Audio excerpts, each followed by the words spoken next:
Қайырлы күн, мен аты жөнім Елеусов Нариман, Еркіндік мектебінің 6 сынып оқушысымын. Мен сізге болашақтың 2 жолын ұсынғым келеді.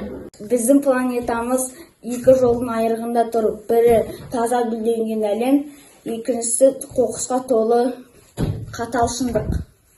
Ал мен экоблогер ретінде сенің бақытыңды өзгерткім келеді. Табиғатты сақтау үшін мына 5 алтын ережені сақтауымыз керек. Қазір мен оларға жеке тоқталып өтемін. Ал мына қара пакет біздің өмірімізді тұншықтырып жатыр. Біз оны 15 минут қана қолданамыз, ал ол жер бетінде 500 жыл жатады.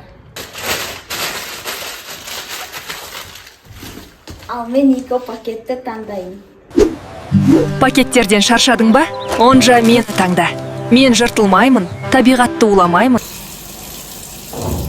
Су өмірдің нәрі, суды үнемдеуді үйренейік. Сәлем достым, сен кранды жапқан сайын менің жүрегім қуанышқа толады. Әр тамшы біздің болашағымыз. Мені ұмытпай жауып жүр. 3-ші ереже. Қоқысты сұрыптауды үйренейік, ол тазалықтың кепілі. 4-ші ереже тазалау, 5-ші ереже қорғау. Біз табиғатты аялап қорғауымыз керек.